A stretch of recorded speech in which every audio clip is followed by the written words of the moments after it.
So the boy listened to the instructions of the naked ascetic and then went to the Buddha and delivered the invitation. When he had done everything according to the instructions of the naked ascetic, he returned to the later, and he returned to the naked ascetic again. This man is really naked. He's naked of all spiritual understanding and enlightenment. That's why he could do such a thing and say such a thing, yeah, and delude such a young boy in such a way. I think. Yeah? It's not written in the book. But I couldn't help to have a few words. My big mouth couldn't help. I should not criticize, right? Yeah, judge not, so you not be judged. Oh no, maybe one day I have to become naked ascetic according to my criticism today. In case it happened, please just cover your eyes. Not because I'm embarrassed, but because there's nothing for you to see. Nothing worth to see anymore at my age. So the naked ascetic asked the boy when he came back to him, said, "What did you do?" Said the boy, "I did everything that you told me to do, noble sir." Noble. Very indeed. You have done very well, my boy. We now shall both of us eat the good things I prepare for him. Meaning after the Buddha will not be able to find the house anyway, so both of them will enjoy all the food that the Buddha will not eat. Yeah. On the following day, very early in the morning, the naked ascetic went to that house of the mother, yeah?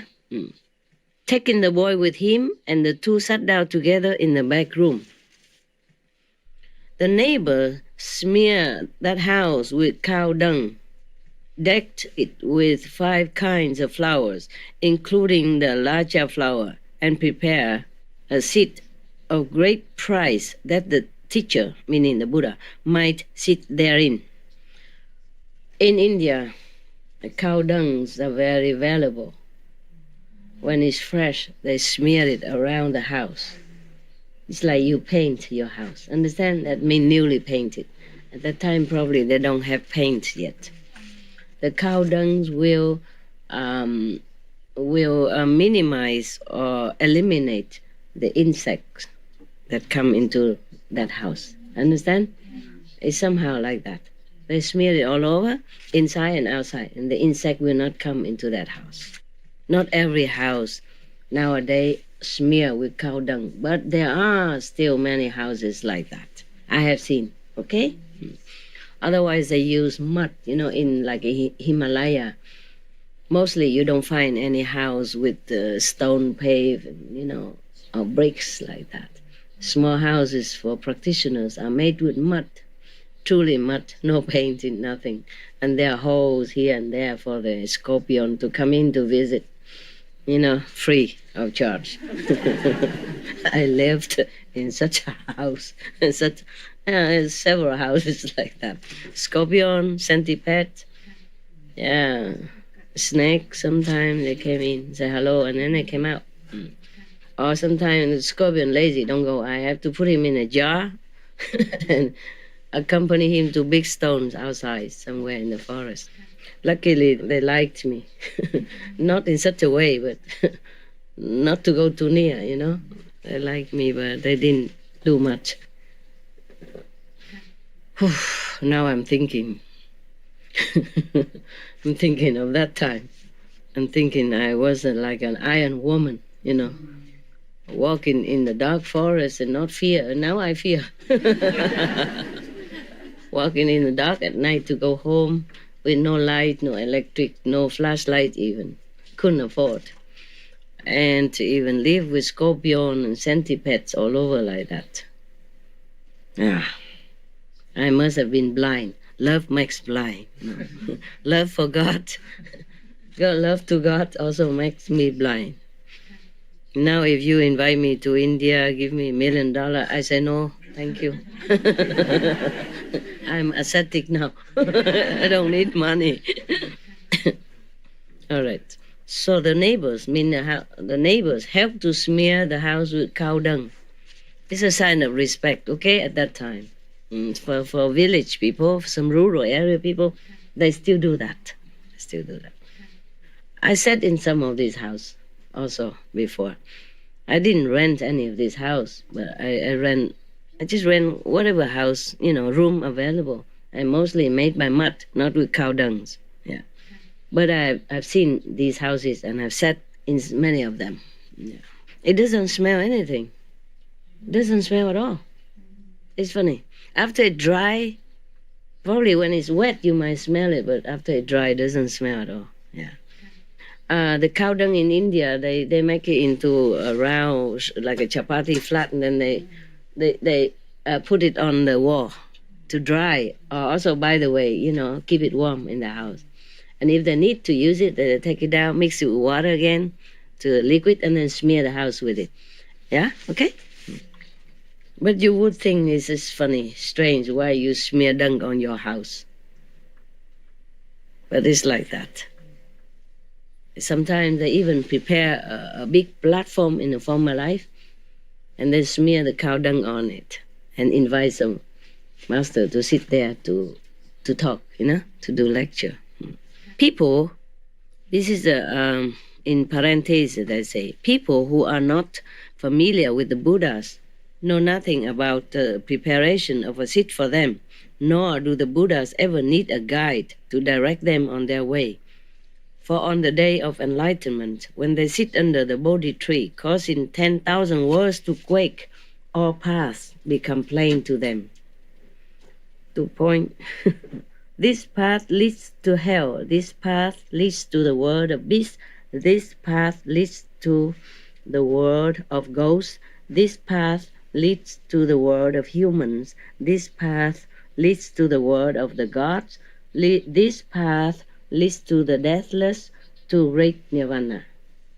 Meaning, or the Buddha, when they became enlightened, mostly they only sat under the tree or somewhere. Yeah, they don't even need any high seat or any decorated days or anything. But they know everything at that time. Which way is the best way for us to go for liberation? Understand?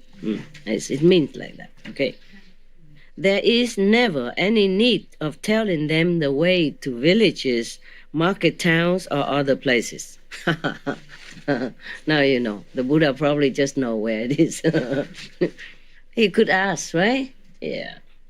In any way, therefore, the teacher, meaning the Buddha, very early in the morning, took bow and rope and went straight to the house of the great female lay disciple. She came forth from the house, respectfully bowed down to the Buddha, escorted him into the house, poured water of donation into his right hand, and gave him the choices of food. Water, just to wash hands. Pour it in the hand to wash, yeah. And sometimes they bring also water for the Buddha to wash the feet, because the Buddha always walk with barefooted.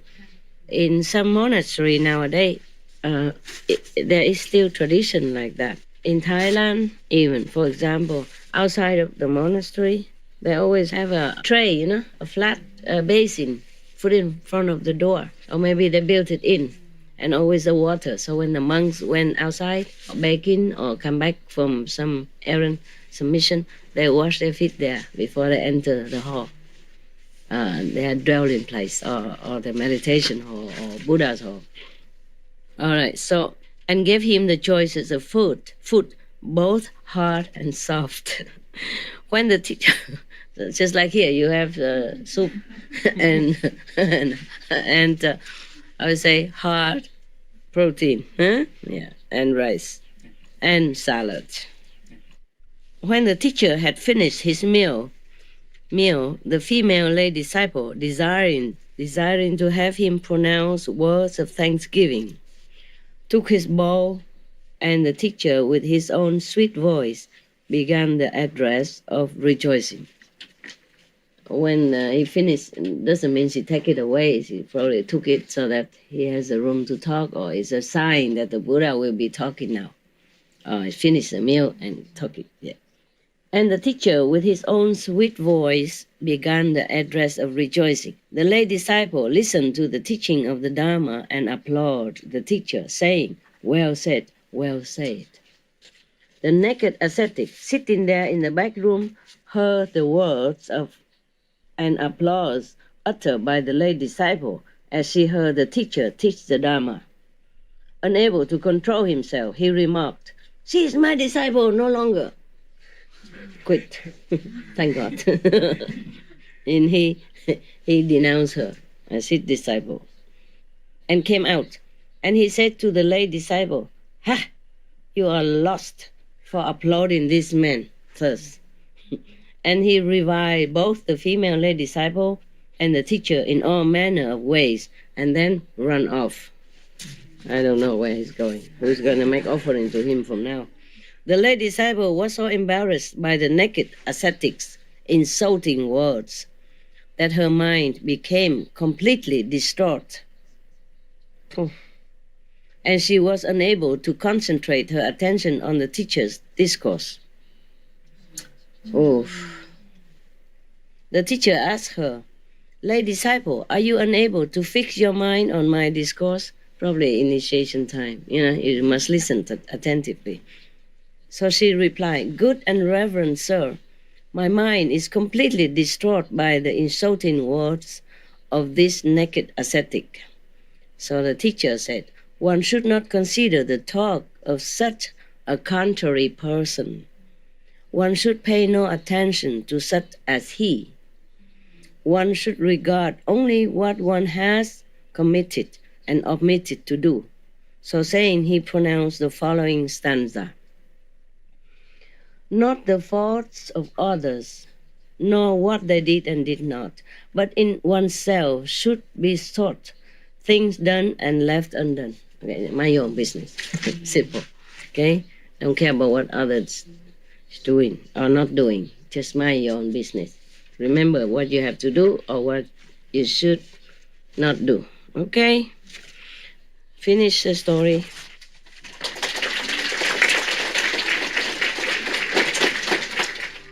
We should really thank the past masters, monks and nuns and scholars who have taken time to record what the Buddha is teaching after the master's nirvana, and also for the past and present persons, lay or monks or nuns who have really dedicated themselves, sacrificed their time and precious health or under any difficult situation to translate this so that I can read it to you. And we have to thank them. And may they be blessed forever by all the Buddhas, past, present, and future. May their merit be immense. May they be liberated forever. Thank you. Imagine this, huh? So, yeah, this is the possessiveness. It's not renunciation, huh? You see that? Yes. It's funny. It's like divorce, no? The ascetic monk divorced his substitute wife and run off, run back to his mother, I guess. Okay. So, any question about asceticism? No? Yeah, there are many forms of asceticism. Asceticism inside is the best. Yeah. But of course, if you can avoid mixing with too much worldly energy and people, they would also help. But as the lay people, you cannot do always like that. So now and then you do a retreat, either here or in your house or some nice and quiet area for yourself.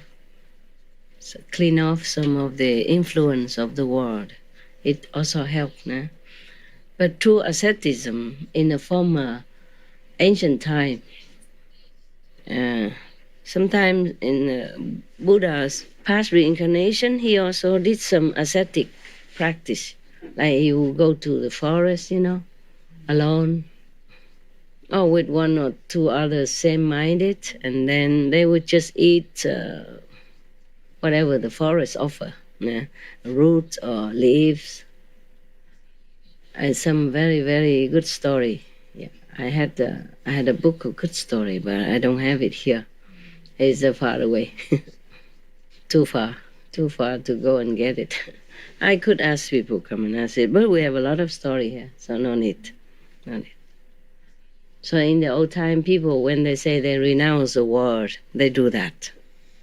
They go into the forest, alone and just wearing like a coarse garment, like the clothes that made from bags, rice bags and rough and itchy, whatever they can find,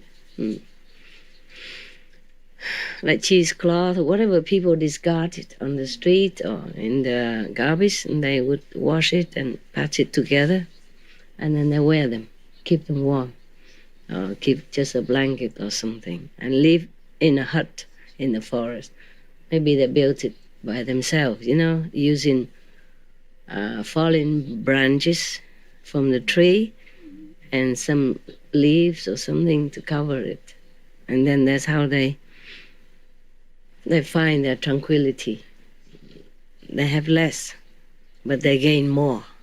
They have less outside, but they gain more inside. Such story is very, very inspiring. But not everyone can do that, huh? Yeah. It's according to your destiny also. Yeah? For me, sometimes difficult to do that because I would think of you at home. You want to see me and you want me to sit with you and remind you of this and that, just to want to see me. It feels like sometimes an obligation. Yeah. Of course, I do love you. Not like I feel obliged and feel terrible about it. It's not like that. I'm also pleased to see you and can be of some service and reminding you of the good ways to practice. I'm also very pleased. But I'm more pleased if you put them into practice. The ancient wisdom. You read, you heard about it, but you must practice. Then I'll be very, very pleased. More pleased than just to see you and then you go home and go back to your old ways and forget what your ideal was in the beginning. Forget the noble aspiration of your life. Forget the goal and just too busy, every day with survival. I just hope sometimes you see me and then you be more encouraged, reminded afresh to start again. If you fail before, you begin again. Does it help you sometimes? Does you see me? Okay, then it's good. Then it serves my purpose. Okay.